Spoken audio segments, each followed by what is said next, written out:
معنا نهج حياة جئنا تبصرة عن كل ضلال أعددنا بضع رسالات تحمل نورا للأجيال معنا نهج حياة جئنا تبصرة عن كل ضلال أعددنا بضع رسالات تحمل نورا للأجيال ولكي لا ننطفئ هلموا كي نحيي فينا الآمال نزرع قيما نمحي جهلا للجنة نسعى برضا ولكي لا ننطفئ هلموا كي نحيي فينا الآمال إن الحمد لله نحمده ونستعينه ونستغفره ونعوذ بالله من شرور أنفسنا وسيئات أعمالنا من يهده الله فلا مضل له ومن يضلل فلا هادي له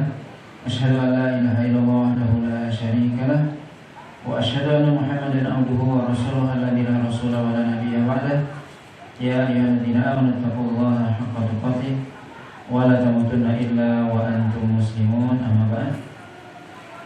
Bapak dan Ibu kaum muslimin dan kaum muslimat yang dirahmati Allah SWT, pada sore hari ini kita melanjutkan pembahasan dari ringkasan kitab Riyadhus Shalihin, yaitu bab yang ke-26, yaitu bab tahrimidz zulmi wal amri bi raddil madzalim, yaitu bab yang menjelaskan tentang haramnya kita melakukan kezaliman dan perintah untuk mengembalikan hal-hal yang pernah kita zalimi sebelumnya.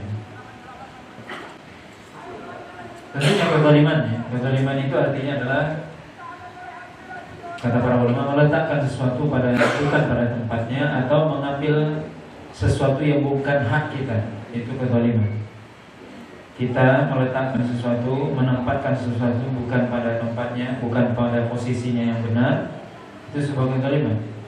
Atau kita mengambil sesuatu yang itu bukan hak kita, bukan milik kita, dan kita tidak berhak kepadanya, itu adalah kezaliman. Dan kezaliman itu dilarang oleh Allah SWT dan dilarang oleh Rasulullah SAW.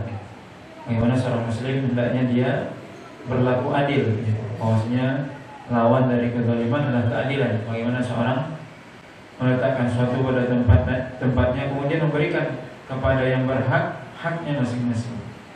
Ini yang dikatakan adil. Maka kita dilarang melakukan kezaliman, diperintahkan untuk melakukan keadilan. Maka jelas tentunya kezaliman itu adalah suatu hal yang dilarang dalam syariat. Dan kalau kita sempat melakukan kezaliman atau pernah melakukan kezaliman, maka kita hendaknya mengembalikan kezaliman tersebut. Kalau itu bukan pada posisi semestinya, kita kembalikan. Atau kita mengambil hak orang, maka kita kembalikan hak tersebut. Allah SWT di sini ya banyak dalam Al-Quran menjelaskan, salah satunya di sini disebutkan dalam surah Ghafir ayat yang ke-18. Allah SWT mengatakan ma lidh-dhalimina min hamimin wala syafi'in yuta, yaitu tidak ada bagi orang yang melakukan kezaliman penolong, dan juga tidak ada bagi mereka orang-orang yang akan memberikan syafaat. Maka orang yang zalim, ya dia tidak akan ada yang menolong, tidak ada yang akan menolongnya, tidak ada yang akan menolongnya di dunia dan di akhirat, dan tidak akan mendapatkan syafaat. Maka ini adalah suatu bentuk hukuman atau ancaman yang Allah berikan kepada orang-orang yang dia melakukan kezaliman. Tentunya kezaliman itu disebutkan dalam sebuah hadis bahwasanya kezaliman itu ada 3 macam. Ada pertama kezaliman yang tidak diampuni oleh Allah SWT. Kalau kita melakukan kezaliman itu tidak akan diampuni oleh Allah SWT kalau kita meninggal dengan membawa kezaliman itu, yaitu kezaliman yang paling besar, kesyirikan. Kata Allah SWT, inna syirka la zulmun azim, bahwasanya kezaliman itu adalah kesyirikan itu adalah kezaliman yang sangat besar. Maka naudzubillah, kalau seorang meninggal membawa kezaliman, membawa kesyirikan, tidak akan diampuni dosa syirik tersebut. Yang kedua, ada kezaliman yang diampuni oleh Allah SWT, yang ada kemungkinan diampuni, yaitu kezaliman yang sifatnya maksiat antara seorang hamba dengan Allah SWT. Seorang melakukan maksiat yang berkaitan dengan hak Allah, maka itu ada kemungkinan diampuni oleh Allah SWT. Kemudian ada yang ketiga, kezaliman yang tidak mungkin ditinggalkan, artinya pasti akan dibayarkan, yaitu kezaliman yang berkaitan dengan hak manusia. Makanya para ulama menjelaskan, kalau kita melakukan kezaliman hak Allah, kita bertobat kepada Allah SWT. Itu antara kita dengan Allah. Tapi kezaliman kepada manusia ini adalah suatu hal yang berat, yang kalau kita tidak selesaikan di dunia, maka kita akan diminta pertanggungjawabannya nanti di akhirat. Makanya Nabi SAW menyebutkan dalam sebuah hadis, Nabi pernah bertanya kepada Rasulullah, kepada para sahabat, tahukah kalian orang yang dia muflis? Muflis itu artinya orang yang bangkrut. Kata para sahabat, yaitu orang yang dia tidak punya harta, tidak punya uang dinar dan dirham pada zaman dahulu, tidak punya emas, tidak punya harta lah di zaman sekarang. Itu orang yang bangkrut. Kata Rasulullah, itu bukan itu, kata Rasul. Tapi orang yang bangkrut, kata Nabi, dari di antara umatku nanti adalah orang yang dia datang pada hari kiamat dengan banyak pahala, dia sudah melakukan banyak ibadah kepada Allah SWT, tapi di sisi lain dia melakukan kezaliman. Nah ini melakukan kezaliman dengan apa? Mungkin dia menzalimi, mengambil hak orang ini, mencela orang ini, menghina orang ini, ghibah, memukul sampai membunuh orang. Maka amal kebaikan yang dia lakukan justru akan diberikan kepada orang yang dia zalimi. Dia tidak sempat meminta maaf atau minta kerelaan atau mengembalikan hak orang lain di dunia ini, maka di akhirat dia bayar dengan kebaikan yang dia amalkan di dunia. Maka dia bayarkan lewat sholatnya, dengan zakatnya, dengan harta infak sedekahnya. Dia bayarkan itu di akhirat. Ketika dia misalnya mengambil hak orang di dunia, dia tidak kembalikan, dia membicarakan aib orang, kesalahan, atau menjatuhkan orang lain dan sebagainya, segala macam bentuk kezaliman. Atau memang dia mengambil hak orang lain dan dia tidak berhak untuk itu, maka dia akan bayarkan itu. Itu tidak mungkin ditinggalkan, artinya pasti dibayarkan nanti di akhirat. Maka sampai habis kebaikan dia, belum selesai dia membayarkan kezaliman itu. Kemudian apa? Keburukan orang yang dia zalimi diberikan kepada dia. Maka ini kata Nabi, orang yang dia bangkrut di akhirat. Seluruh amal kebaikan dia habis, justru dia menanggung dosa. Dosa orang yang dia zalimi ditimpakan kepada dia, ditanggung oleh dia. Maka ini Bapak dan Ibu rahmati Allah SWT menunjukkan betapa perbuatan zalim itu, apalagi menzalimi manusia, adalah perbuatan yang sangat kita harus berhati-hati dengannya. Karena kalau kita tidak mengembalikan kezaliman tersebut, kita tidak bayarkan di dunia ini, maka nanti kita bayarkan di akhirat. Nauzubillah. Dan bisa jadi di dunia mungkin ada orang-orang yang dia sebenarnya zalim, kemudian dia mungkin menyewa pengacara dan sebagainya, kemudian dia dimenangkan oleh hakim pengadilan. Tapi apa? Itu tidak membuat sesuatu itu menjadi halal. Dia tahu bahwasanya dia zalim, kemudian dia sewa pengacara yang hebat, yang pintar, yang salah bisa jadi benar dengan kelihayan dia, maka itu tidak menjadikan dia halal. Dia akan membayarnya nanti di akhirat. Maka ini kita Bapak dan Ibu dirahmati Allah SWT, kita sangat berhati-hati terhadap perbuatan zalim yang kita lakukan ya, terhadap manusia, terhadap hamba Allah SWT. Di sini disebutkan beberapa hadis. Yang pertama hadis dari Imam Muslim, Rasulullah SAW mengatakan, ittaqu dzulma fa inna dzulma dzulumatun yaumal qiyamah wattaqu syuhha fa inna syuhha ahlaka man kana qablakum hamalahum ala an safaqu dima'ahum wastahallu maharimahum. Di sini dari sahabat Jabir bin Abdullah radhiyallahu taala anhu bahwasanya Rasulullah SAW bersabda, berhati-hatilah terhadap kezaliman. Kata Nabi, berhati-hatilah terhadap kezaliman. Kenapa? Karena kezaliman itu akan menjadi kegelapan nanti di hari kiamat. Kita Bapak dan Ibu dirahmati Allah SWT, di akhirat nanti dibangkitkan oleh Allah SWT di mahsyar, dibangkitkan kita semua. Tapi yang akan menyinari kita adalah amalan kita. Kita tahu jalan di depan ini kemana kita akan melangkah itu adalah dengan amalan kita. Maka Nabi SAW mengatakan, fa inna dzulma dzulumatun yaumil qiyamah, karena semuanya kezaliman seorang ketika dia melakukan kezaliman justru akan membuat dia menjadi gelap di hadapannya. Dia tidak tahu mau kemana dia. Kita bisa bayangkan kalau kita hari ini saja, misalnya malam nanti, misalnya mudah-mudahan terjadi, misalnya mati lampu, gimana kita? Kita udah panik ya, mau jalan kemana nih, mau maju, mau mundur, mau kemana? Ini bagaimana kalau di akhirat? Kita di mana amalan kita itu akan menjadi cahaya, penerang. Justru perbuatan dosa atau kezaliman kepada manusia justru akan menjadi dzulumat, kata Nabi SAW, itu akan menjadi kegelapan nanti di hari kiamat. Semakin seorang zalim, semakin dia tidak bisa melihat perjalanan atau kemana dia akan melangkah di akhirat nanti. Wattaqu syuha, kata Nabi SAW, berhati-hatilah terhadap penyakit syuha. Syuha itu artinya bakhil, pelit.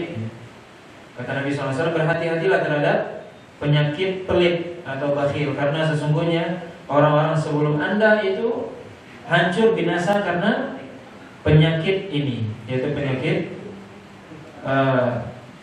kebakhilan dan kezaliman.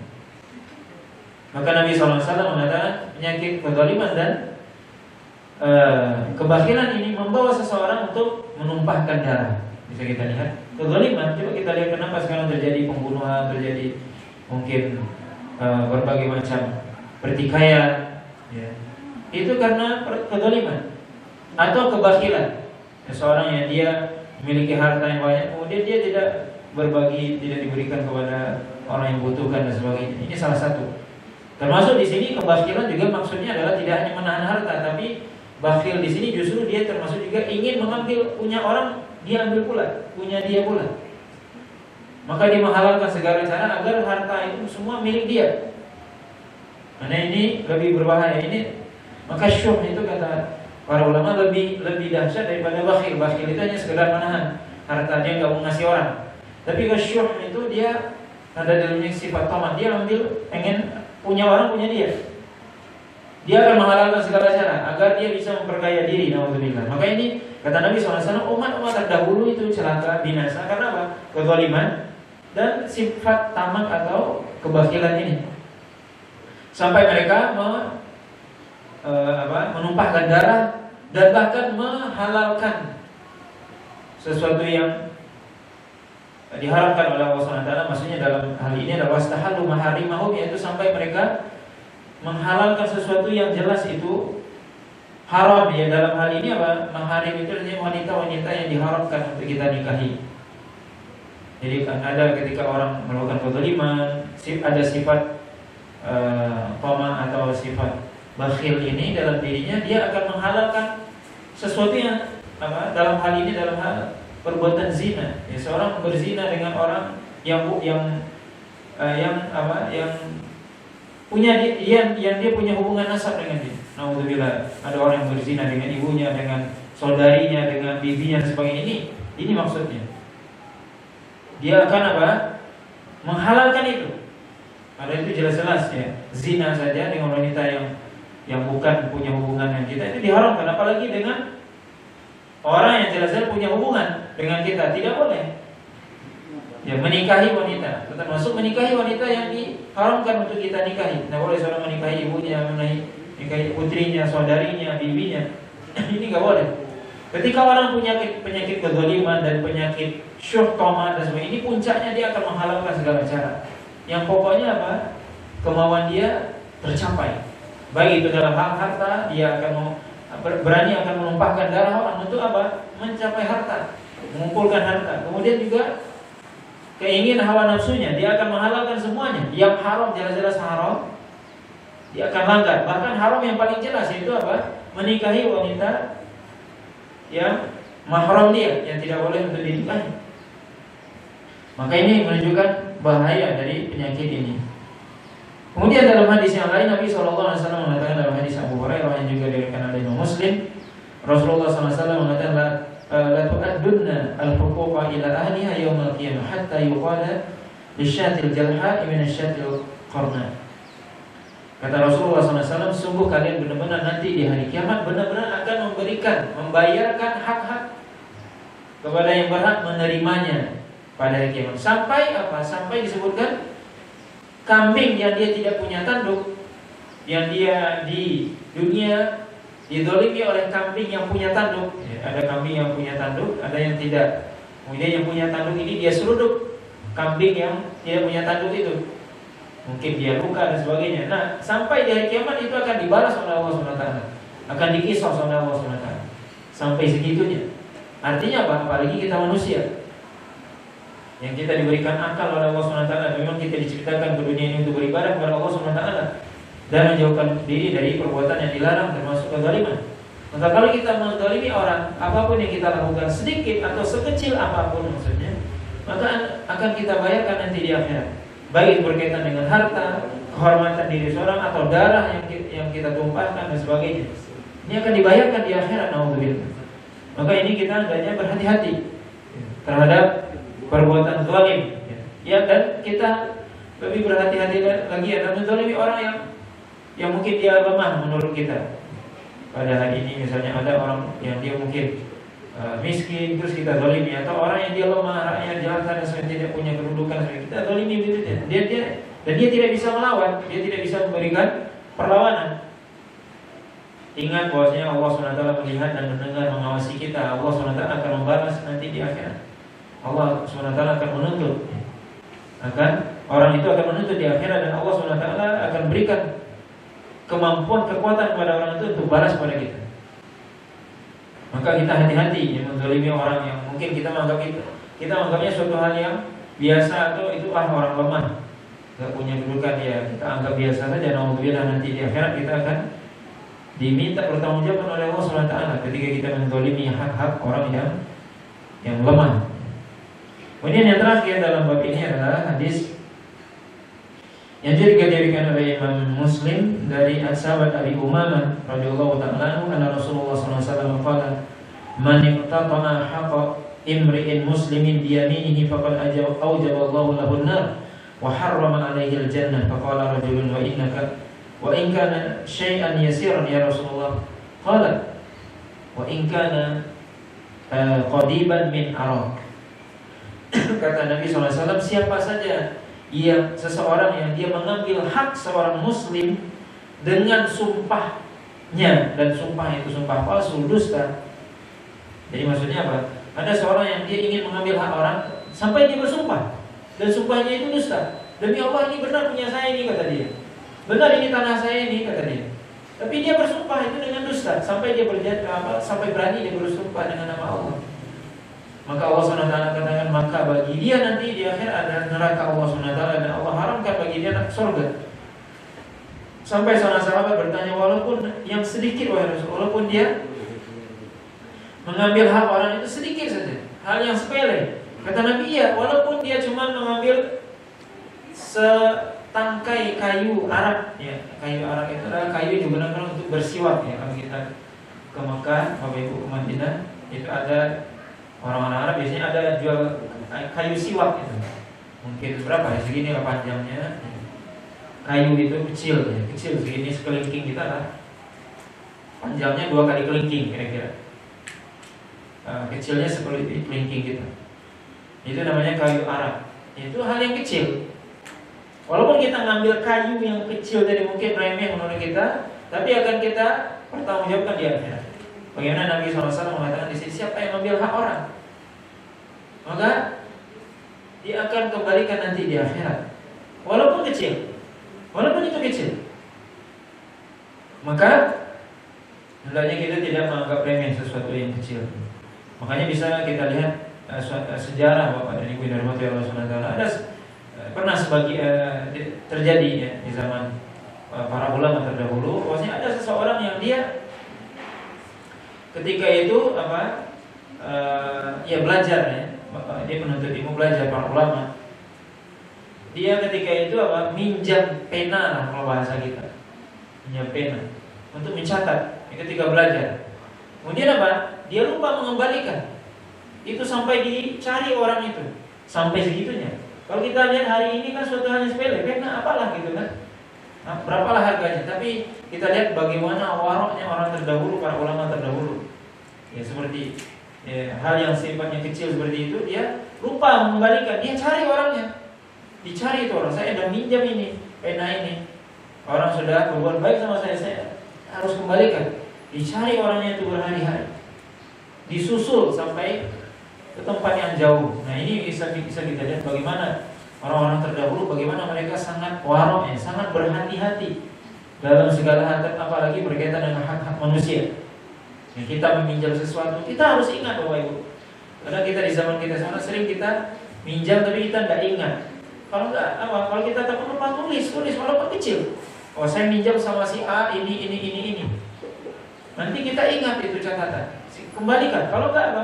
Karena kita lupa. Dan orang yang kita meminjam darinya kadang sungkan untuk meminta. Padahal dia ingin minta, padahal dia perlu, padahal dia butuh misalnya. Nah ini jadi tanggung jawab kita, menjadi kewajiban kita untuk mengembalikan. Maka dalam hal ini Bapak dan Ibu dirahmati Allah SWT, hendaknya kita tidak menganggap remeh sesuatu hal yang berkaitan dengan hak manusia. Apalagi manusia itu orang yang kebanyakan manusia itu kan bakhil, artinya nggak suka. Ya kalau sesuatu milik dia pasti ingin dia ambil lagi. Kecuali beda dengan orang-orang yang dia memang terkenal dermawan, dia suka memberi. Mungkin kalau cuma pulpen gini tidak akan mungkin dia minta lagi. Nah itu lain lagi. Tapi kan kebanyakan orang sekarang seperti itu. Hal yang kecil saja masih dimintanya. Nah ini kita hati-hati karena hal yang kecil yang mungkin ibaratnya nominal yang kecil pun jangan kita anggap remeh. Kita kembalikan. Karena itu akan menjadi pertanggungjawaban kita nanti di akhirat. Itu hak orang yang kita ambil, walaupun minimal nominal yang paling kecil sekarang hari ini 1.000, 2.000, itu harus dikembalikan. Jangan sekali lagi kita menganggap remeh itu. Kenapa? Karena bisa jadi itu yang akan mengganjal kita nanti di akhirat. Bisa jadi itu yang akan menyebabkan kita tertahan nanti di akhirat. Kenapa? Karena kita sebelum disuruh kita amalan kita menurut itu sudah banyak sebagainya, tapi karena kita punya kezaliman, masih ada hutang yang itu menurut kita kecil, nanti dituntut di akhirat. Coba kita nggak bisa bayar, kita di akhirat nggak bawa uang lagi, nggak ada rupiah lagi. Kita akan bayar dengan apa? Amal kebaikan kita. Alhamdulillah. Hilang amal kebaikan kita dengan kita membayar sesuatu yang mestinya kita bisa bayar di dunia ini.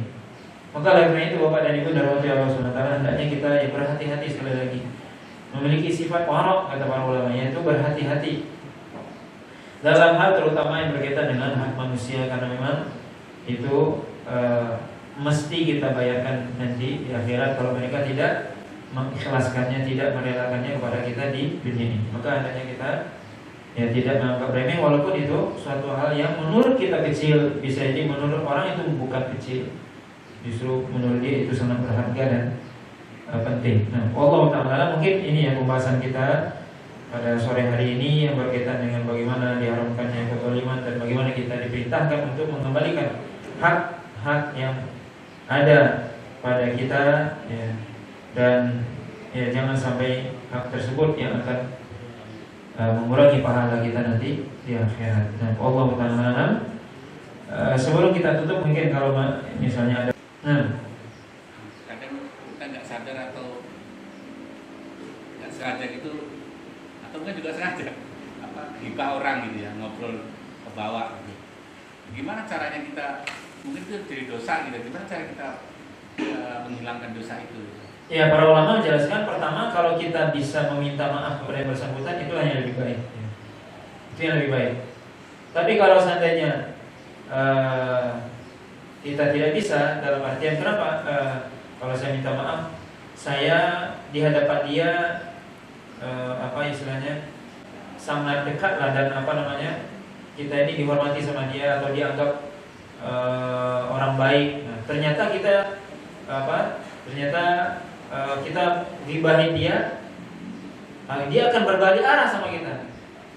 Akhirnya, jadi selama ini aku duga kamu ini orang baik sama aku, ternyata kamu di belakang membicarakan aku. Nah, akhirnya akan rusak hubungan kita dengan dia karena itu. Yang itu mungkin karena kita nggak sengaja, atau kita malah mungkin lupa dan sebagainya. Maka kalau itu yang akan terjadi berarti mudaratnya lebih besar. Maka para ulama jelaskan kita tidak menyebutkan itu kepada dia, tapi kita beristighfar kepada Allah untuk dia.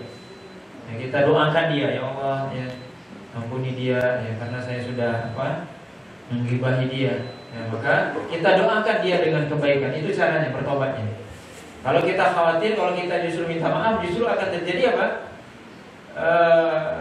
hubungannya renggang tadinya. Karena kita tahu tadinya kita orang baik, teman sejawat, terus kita ampun, ya akhirnya hubungannya renggang, maka kita beristighfar kepada Allah SWT untuk diri kita, dan kita doakan dia, dan juga kita beristighfar untuk dia. Itu kata para ulama. Tapi kalau tidak ada itu, maka apa? Itu lebih baik kita datangi dia, saya minta maaf karena saya tadi dan kalau kita tahu orangnya juga pemaaf, itu lebih baik. Tapi kan ada orang itu yang dia sulit memberi maaf. Nah, itu kita justru, kalau kita justru menyebutkan itu, justru akan terjadi kerenggangan hubungan atau malah retak. Maka kita dianjurkan mendoakan saja. Tapi kalau kita tahu orangnya luas, ya, orangnya bagus, ramah dan sebagainya, suka memaafkan, maka lebih baik kita datangi. Saya tadi lupa, saya film dan sebagainya, saya sempat membicarakan aibmu, saya minta maaf dan sebagainya. Nah, insya Allah itu tentunya lebih utama. Ya mungkin gitu. Nah, Allah. Nah, mungkin kita cukupkan pembahasan kita pada sore hari ini, mudah-mudahan bermanfaat. Wallahu taala alam. Sallallahu alaihi wa sallam. Wassalamualaikum warahmatullahi wabarakatuh.